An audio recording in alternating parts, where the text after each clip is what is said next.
যে রাজপথে নাশকতার পরিকল্পনা নিয়ে তারা হিংস্রভাবে নামার ঘোষণা দিয়েছিল, আমরা তাদেরকে রাজপথে পাই নাই। রাজপথে ছাত্র জনতাই রয়েছে। নাশকতাকারী সন্ত্রাসীকে রাজপথে পাওয়া গেলে জনগণ তাদের উপযুক্ত সেই মেহমানদারির ব্যবস্থা করবে।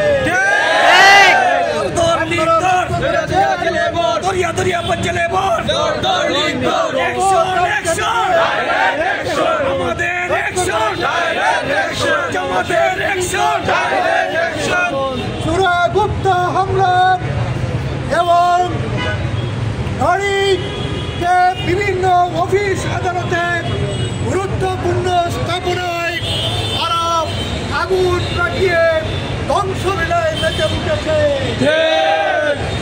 এই শেখ হাসিনা তিনি আগে বলেছিলেন যারা আগুন সন্ত্রাস করবে তাদেরকে ধরে আগুনের দিয়ে জ্বালিয়ে দেওয়ার জন্য। আমরা জনগণকে বলতে চাই, আমরা বলতে হবে না, শেখ হাসিনা যা বলেছিলেন আমরা এখন থেকে সেটা আমল শুরু করব। তাহলেই শেখ হাসিনার সেই উপযুক্ত জবাব হবে। আমরা বিভাগের আমার ছেলেদের আমরা দেখতে পাচ্ছি কিছু সন্ত্রাসের বিভিন্নভাবে উকি ঝুঁকি মারার চেষ্টা করছে। সতর্ক করে বলতে চাই, কোন ধরনের বিশৃঙ্খলা তৈরি করবেন না, শান্ত পরিবেশকে অশান্ত করবেন না। যদি তাই করেন, এখনো বাসা বাড়িতে রয়েছেন, শান্তিপূর্ণভাবে আছেন, এই পরিবেশকে বিঘ্নিত করার জন্য আপনারাই দায়ী হবে।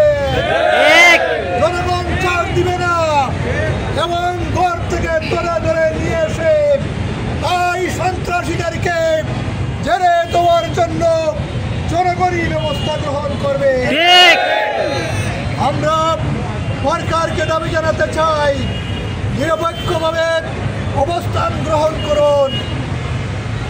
জুলাই সনদের আইনি ভিত্তি দিতে হবে এবং গণভোট জাতীয় নির্বাচনের আগেই করতে হবে।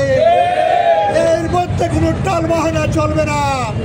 আমরা স্পষ্ট ভাষায় বলে দিতে চাই, জাতীয় নির্বাচন ফেব্রুয়ারিতেই হবে এবং গণভিত্তির জন্য গণভোট ডিসেম্বরেই সম্পন্ন করতে হবে।